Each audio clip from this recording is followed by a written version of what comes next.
sorry I didn't see you were there.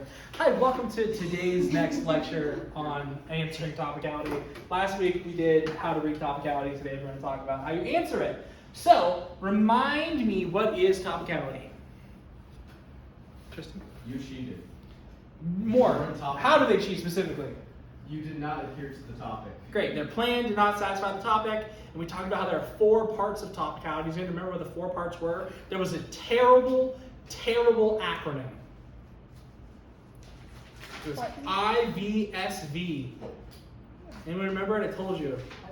I want some water. Right? Worst acronym of all time. Interpretation, violation, standards, voters. So, what are we talking about today? Today, we're talking about, let's pretend you did decide to cheat for whatever reason, but you don't want to lose. Okay, so they're calling you out. They're saying you cheated. You need to know how to answer it. There are, depending on how you think about it, 6 or 7 answers we should always be making when we answer topicality. And so we're just going to go through those one by one. The first answer we should always be making on topicality, always, no matter what, is what we call a we meet argument. Or if you're in a one-on-one debate, you call it an I meet. What is a we meet argument? They have read an interpretation where they've said this word should be defined in this way, and they have read a violation which says you did not define it in that way. You do not meet our interpretation. That's what the violation says. You have cheated, right? We meet is where you say, psych, we do meet your definition. Okay? We meet your interpretation. Now, important note here, okay, something I like to think about. We've learned about disadvantages and advantages. All of debate is secretly just disadvantages and counterplans, and then something we haven't talked about really called framing. But it's all secretly just advantages, disadvantages, counterplans with different names. You could think about, if you wanted to, topicality is a disadvantage to you not talking about the topic, okay? Now, I'll explain why that's potentially useful. We've learned button. Button was our refutation model. And one of the pieces of button, the last piece, the N, stood for no link. No link is an argument where you say there is no link to your disadvantage, right? That disadvantage does not link to the affirmative. Do we understand how saying I meet your interpretation is the exact same thing as saying no link? Right? Because their position, their argument is, there's this word you were supposed to defend, or this definition of this word you were supposed to defend, and you did not do it. The violation is their link. It is their link into topicality. So when we say, actually, we do meet your definition, we are functionally saying there is no link to your topicality. It does not connect to us, and therefore it should not matter. Does that feel okay? Does that feel very confusing? Okay. Let me give you an example. There was a topic a number of years ago when I was a debater, so 2017, 2018, I think it was 2017 specifically. At the national championships, there was a topic. And the resolution topic was the United States federal government should significantly increase its naval military presence in the Persian Gulf. Okay, United States federal government should significantly increase its naval military presence in the Middle East. What do you think that means? What does the United States need to do? What do those words mean? Let's go one by one. What's the United States federal government? The United States. United States federal government, right? President, Congress, that kind of stuff. Great. Should significantly, well, we won't worry talking about those. I'm going to assume you know what the word should and significantly mean roughly. Increase, number go up, its naval military presence. Its naval military presence. Forget the word naval for a second. What is military? Armed forces. Huh? The armed forces of the United States, right? Soldiers. So what are the branches of our military? Anyone can say. Navy, There's the Navy, Army, the Air Force, the Army, the Marines, Space the Coast Guard, Space Force, correct. Right? Military presence, what do you think that means? Could mean ships, could mean boots on the ground. Could mean a lot of things. That's the interesting thing here, because it could mean you have to send in troops, could mean you have to send in tanks, could mean you just have to launch missiles, whatever, who knows. But there's a word modifying military presence. And what was that word that came before? Naval. So who do we have to send in? the Navy. The Navy. We need to send in whatever naval means. I guess you could say that just means like military boats, right? We all probably agree. So this topic basically says the United States federal government should significantly increase military boats, probably from the Navy, in the Persian Gulf. Give me an example of a topical plan text the affirmative can read. A plan text that does not violate any of those terms. A plan text that does defend sending in boats to the Persian Gulf that are of the military. The U.S. federal government sends an additional aircraft carrier. Great. We send an aircraft carrier. If you don't know what an aircraft carrier is, it is basically the biggest boats we have. They carry aircraft, right? They're like almost like a city.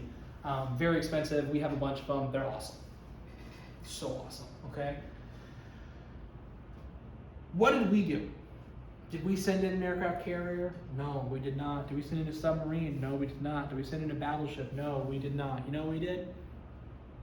We sent in the USS Comfort and the USS Mercy. Does anyone know what the USS Comfort or the USS Mercy are? Tristan, go ahead and Google that real quick. Oh, it's a hospital ship. It's a hospital ship. It looks like a battleship, except it has a giant white and red cross like painted on it so that you know it's a hospital ship. And it doesn't really have like combatants on it. It has doctors on it, right? It has like aid workers on it. Now, real quick, what do the topics say? Naval military presence. Is that naval military presence? Yeah. If you think it is, why? It's technically part of the Navy. It's Yeah. literally a boat owned by the Navy filled with people who are military officers that we sent in. But they read Topicality. Because they tried to say, no, military presence specifically requires like combative forces. That's how they defined it, right? Or it requires troops on the ground, like boots on the ground that go into the region. But we were tricky, because we looked up every word, we're like, this is what naval means. This is what military presence means. It means the presence of the military, basically. So we sent in hospital ships. And instead of saying we should invade Iran, blah, blah, blah, blah, blah, we said Iran is facing a massive shortage of medical supplies and aids in the wake of like climate change and natural disasters. We send in these boats as like basically goodwill. And we're just like, hey, we're going to do a bunch of surgeries for free. We're going to do a bunch of vaccinations for free and so on and so forth.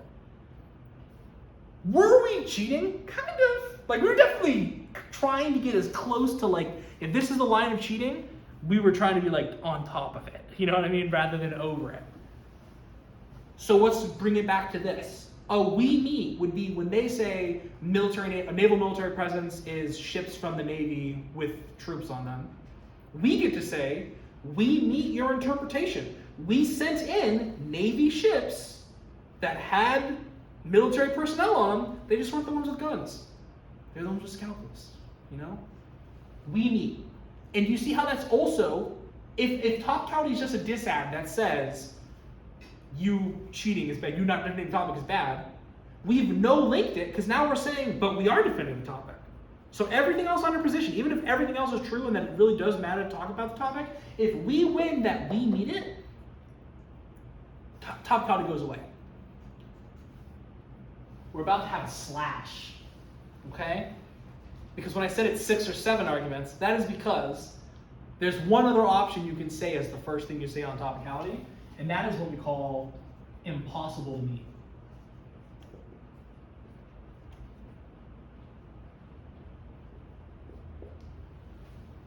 This happens not very often, but more often than you think.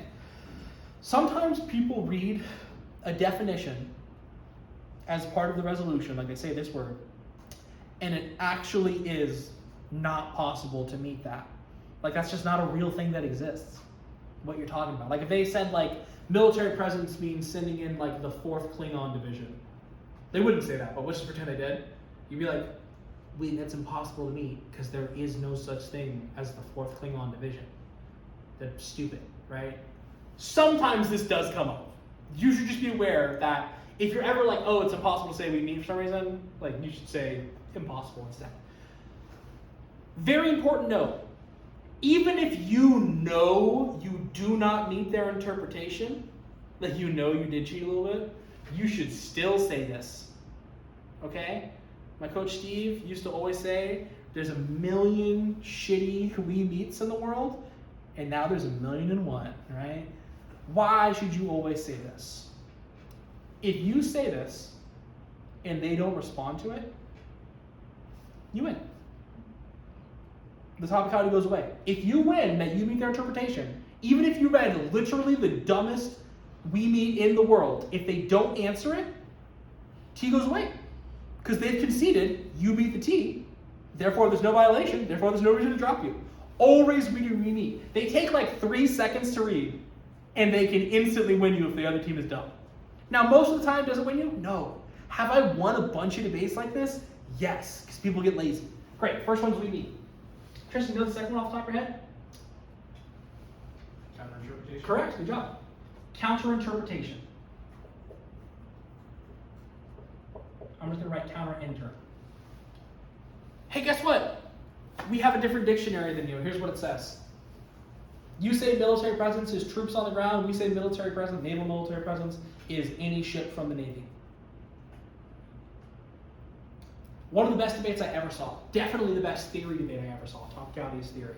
Best theory debate I ever saw was between the University of Oregon, GL, that was Gabriel Graville and Alex Lee, who are close friends, and this team from Berkeley, I think it was Isabella and June, who were also very good debaters, especially June.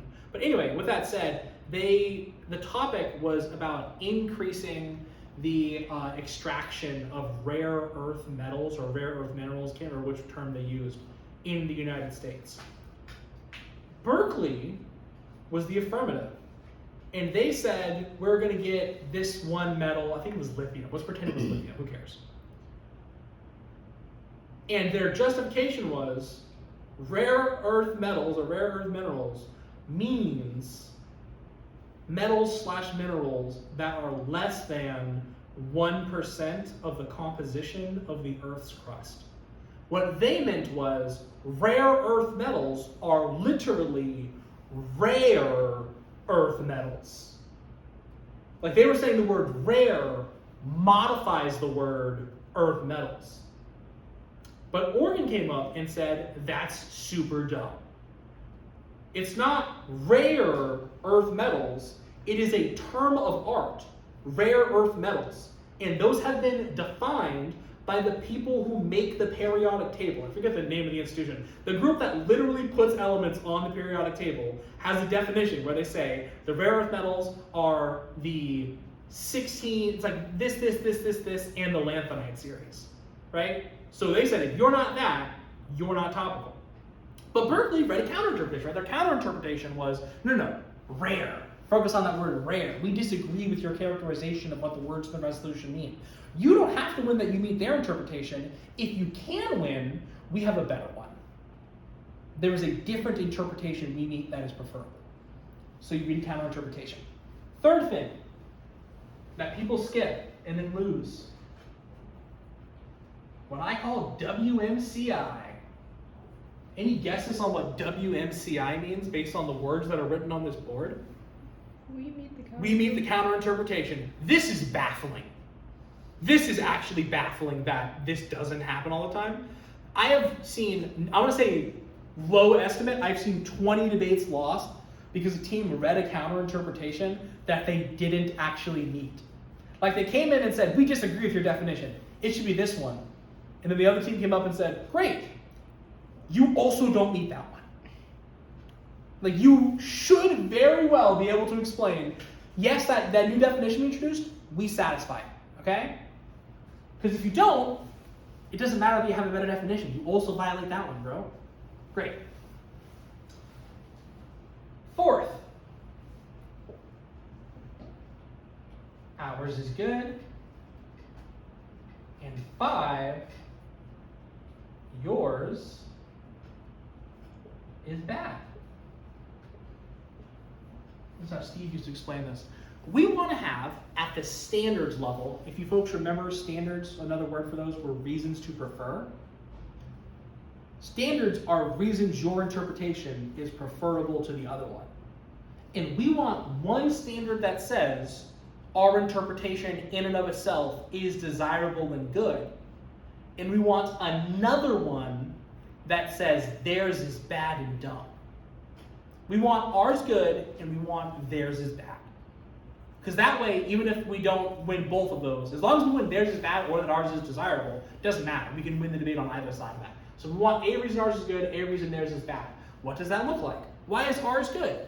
Does anyone have their notes from last class? We talked about what the standards the affirmative team reads are. What were they?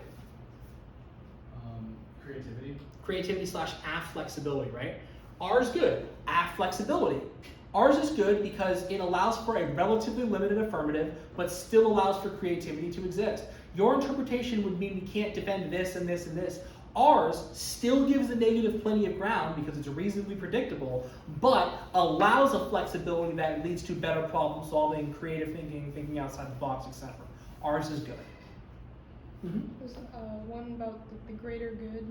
Our definition is good for. What do you mean greater good? What do you mean? It was like there. Oh, common person. Yeah. Common person. Yeah. You can say that ours is good. It's understandable by the average person. So this is what Berkeley might go. They didn't literally go for it, but that's what Berkeley would have gone for. They're like, look, we don't give a damn about your scientific periodic table definition. The average person thinks this word means this. They think the word rare means not common, means rare.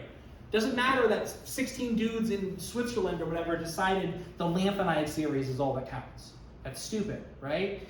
So yeah, good call. Good call back. Way to call back. Fairness. Fairness is a voting issue. We're going to come to that actually briefly. But yours is bad. Why is yours bad? The AF pretty much always says the same reason that theirs is bad. It's over-limiting. It limits us too much. It constrains the affirmative too much, imbalances the debate, doesn't allow for creativity. It's almost the same thing, but in the opposite. There can be other reasons too, potentially, like if there's some flaw with how they define the word, or if it's like the source potentially is bad on it, right? Like if you're talking about the minimum wage and you're using like the Department of Labor, and they're talking about the minimum wage and they're using like some dude named Jack's blog, like that's the reason theirs is bad. It's stupid. Who would ever think of that? Great. Tristan, what's next? Don't vote on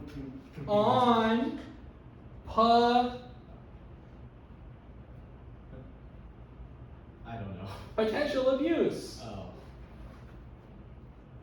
Great. We haven't talked about this yet. When you argue topicality or theory in general, you do so from one of two sort of frameworks or perspectives. Those are potential abuse or proven abuse. What is proven abuse? Proven abuse says they have to actually prove that us cheating harmed them. They can't prove that in our interpretation theoretically would have let us cheat, theoretically would have let us no link their arguments, read advantages we weren't entitled to, whatever. They have to prove in this debate we personally did cheat. Okay? Potential abuse says even if you didn't cheat, your definition would have let you cheat, and that's bad enough. Example. Last week we were just talking about it kind of again, minimum wage. I think I explained to you, what is the minimum wage in the United States? What does that mean like definitionally? What's the minimum wage, federal minimum wage? Anyone know? Not the number, like what does it mean to say the minimum wage? Oh, like base minimum amount of dollars that you have to pay someone per hour. The minimum wage, like if we're defining it, is the lowest legal amount an employer can pay, crucially, can pay a non-tipped worker. It's the lowest amount you can pay a non-tipped worker. What does that mean? You don't get tipped. You're so good at this? Yeah, it means you don't get tipped, right? So waitresses technically can be paid federally less than $7.25. And in fact, in some states, the minimum wage for waitresses is like literally $2 per hour, right? Because they just expect they'll make up the money in tips. So let's pretend I'm the affirmative. And I have a definition that says federal minimum wage is just the lowest you can pay anyone. That definition technically allows me to defend waitresses. What's the difference between potential and proven? Potential. I don't read an advantage about waitresses. I don't even mention them. But potentially, I could have. Do you understand that? That my definition, if it allows waitresses, even if I didn't defend waitresses, I didn't get any impact from waitresses, I could have, and that's bad enough.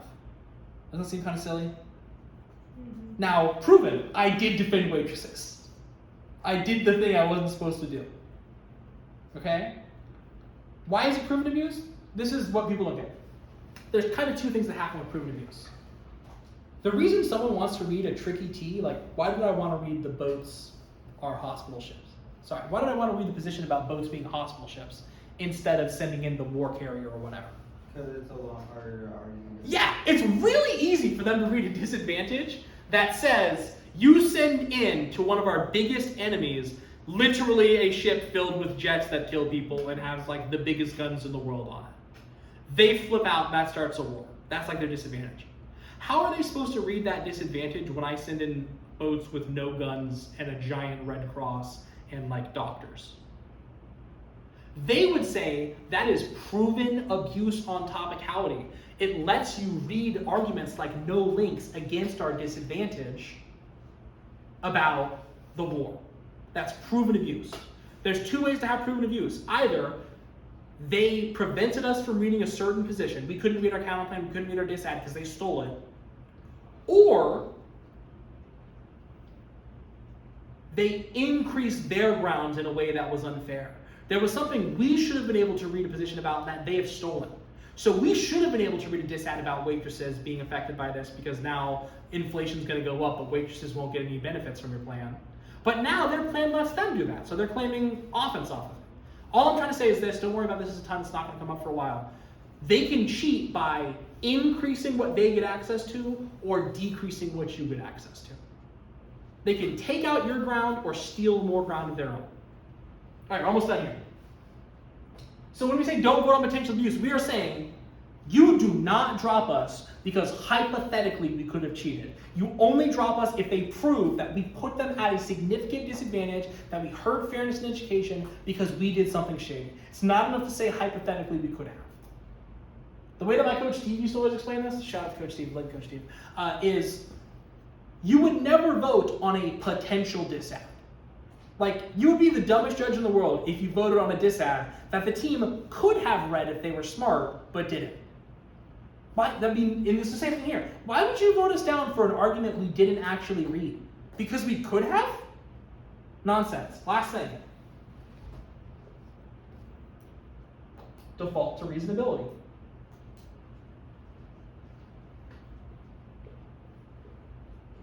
We talked about this just a bit last week. We said that there are two ways of approaching topicality.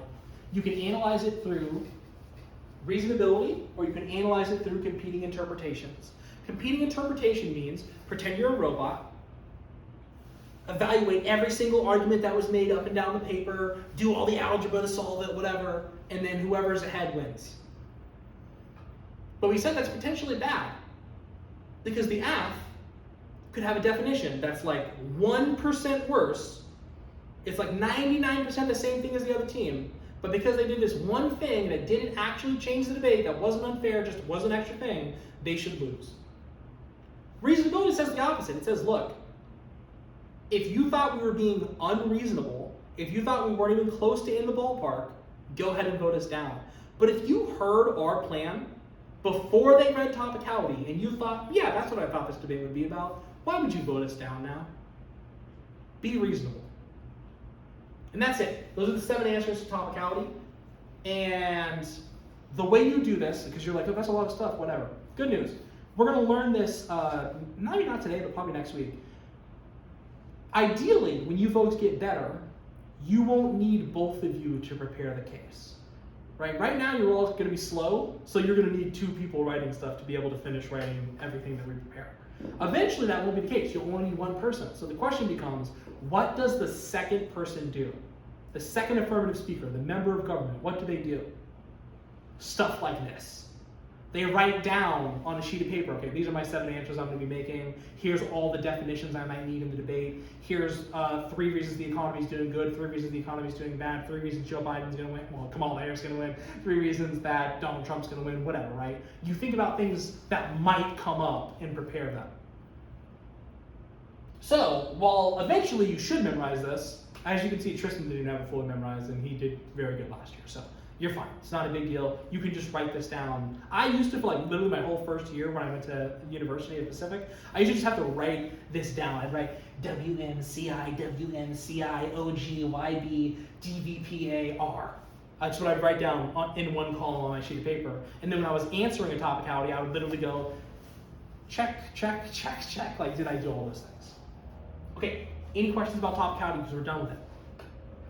Kill it, turn it off the video, turn it off now, turn it off quickly, do it quick.